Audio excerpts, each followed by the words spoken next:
De vuelta con ustedes a través de la señal de Canal I en Contexto, esta vez hablando con Fausto Romeo, presidente de la Asociación Nacional de Instituciones de Educación Privadas en Venezuela, ANDIEP, sobre lo que va a ser este año escolar 2021-2022. Nuestro invitado hablaba sobre lo que nos deja de experiencia, no solamente 2019-2020, 2020-2021, años escolares que ya han transcurrido precisamente en pandemia. Y dejamos una idea en el aire y tenía que ver en cómo el mismo sector educativo en otros países está haciendo frente a esta misma situación que, como nuestro invitado ha indicado en la parte anterior del espacio, no va a culminar a final del mes de septiembre. La pandemia va a continuar, por lo menos la Organización Mundial de la Salud, los organismos internacionales estiman que más de un año podría extenderse esta situación, pues las vacunas también están en constante modificación para hacer frente a un virus que también está en constante modificación con distintas variantes, como el caso de la variante Delta, que hoy está afectando a países que ya parecían haber superado el COVID-19, como el caso de Israel.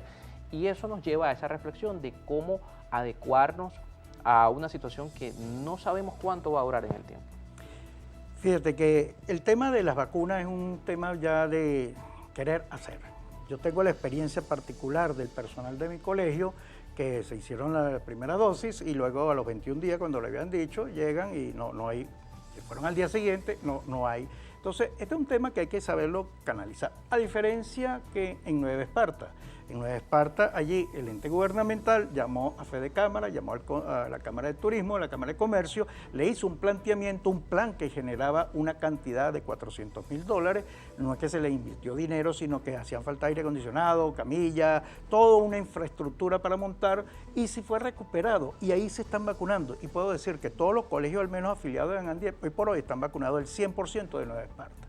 ¿Qué queremos hacer nosotros? Bueno, déjenos plantear también nuestras propuestas, cosas que le hemos planteado, que le hemos presentado ya al Ministerio de Educación, bueno, con los cambios que han habido ahorita del ministro, que duró 3 meses, y yo le con la nueva ministra, bueno, estamos haciendo esos planteamientos bien claros, bien definidos para hacerlo. Lo que sí es importantísimo saber, que ya los estudiantes, inclusive los más preparados, los de preescolar, los de primaria, saben que andan con sus tapabocas, limpieza de manos, el tema de temperatura, el distanciamiento, no va a haber recreo. Nosotros el planteamiento que estamos haciendo ahora es que sea que el colegio esté abierto los 5 días de la semana, pero que cada estudiante pueda asistir, o grupo de estudiantes por aula, puedan asistir 2 o 3 veces a la semana durante 4 o 5 horas que puedan estar allí. No van a ver todas las materias, indudablemente, pero la ciencia, las historias, las científicas, la de literatura, son las importantes que tenemos que llevar, avanzar para iniciar el nuevo año escolar.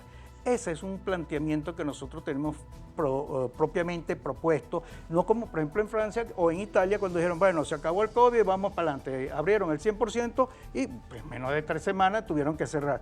Inclusive, o lo que está pasando en Estados Unidos, que también algunos distritos están... Tal cual, pero entonces el planteamiento que yo digo cuando hablo de descentralizado, que si llegara a presentarse un foco, por eso tiene que haber un equipo, ese equipo en cada colegio debe estar conformado allí de prevención, que tiene que estar con todas las medidas que pueden haber, no hace falta repetirlo, pero lo conocemos a ciencia cierta, y que entonces si sucede algo, bueno, tengan la capacidad de decir, oye, aislamos a estos estudiantes, o aislamos al grupo, o cerramos la institución por 1 semana o 2 semanas, o dependiendo, porque puede ser a lo mejor un municipio.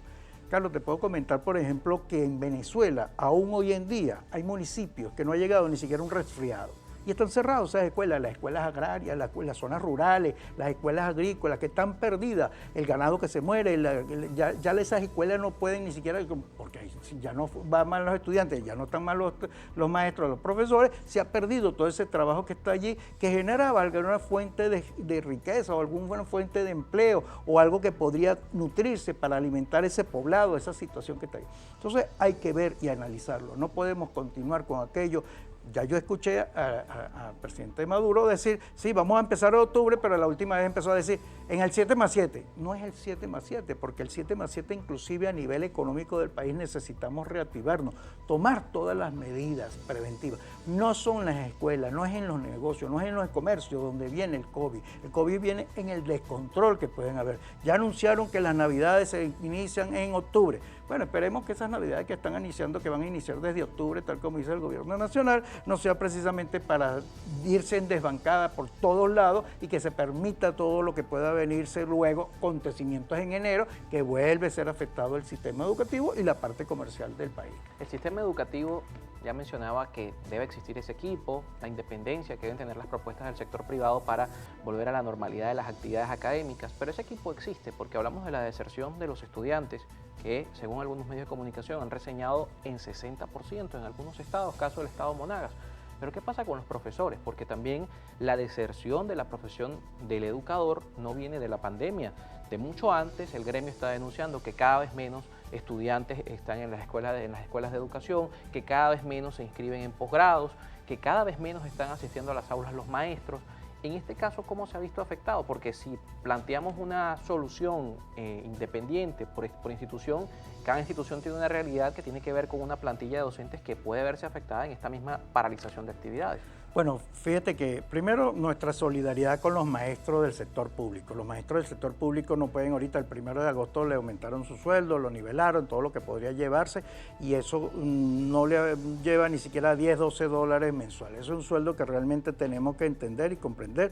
Se lo hemos planteado al Ministerio de Educación, a nuestros maestros del sector público oficial. Hay que darle un sueldo que pueda montarse en realidad a la par de lo que estamos pagando nosotros nuestro sueldo. Y después, lo que sí tenemos que entender es que la deserción escolar no es porque sea la diáspora o que se hayan marchado del país, sino porque ha perdido el estímulo. El llamado a las clases también tiene que ver mucho por aquello de la psicoafectividad, psicológico, emociones, cuántas violaciones de los niños, cuántas niñas están cayendo en embarazo, cuántos niños se han ido para estas organizaciones delictivas que vemos constantemente, que cuando vemos los videos son jóvenes de 12, 13, 15, 16 años, que por qué están fuera del sistema educativo. Y eso no es solamente responsabilidad del Estado, del padre, la madre, también que debe y el contexto general. Pero si las escuelas están abiertas, estoy seguro que esos jóvenes estuvieran interactuando dentro de esas instituciones, que es un contexto, es una política de Estado donde todos debemos interactuar, participar de ello. Los medios de comunicación,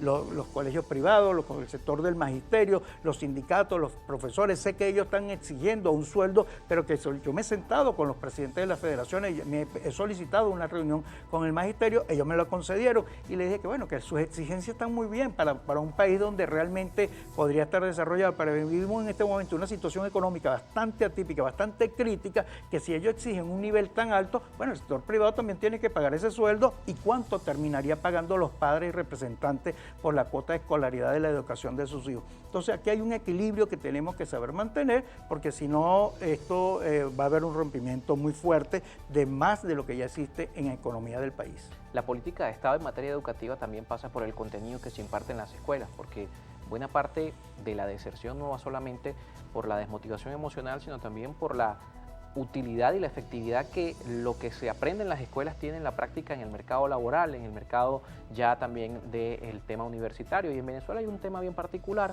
con respecto al diseño curricular. Pues en este contexto también es significativo evaluar si el diseño curricular de Venezuela, que por cierto lo vamos a hablar en la siguiente parte del espacio, tiene más de 30 años que no se modifica, se ajusta a estas nuevas realidades que tiene el país en materia de pandemia, en materia de desarrollo de nuevas tecnologías y nuevos campos laborales. Está con nosotros Fausto Romeo, presidente de la Asociación Nacional de Instituciones de Educación Privadas en Venezuela, ANDIEP. Al regreso vamos a conversar más con nuestro invitado.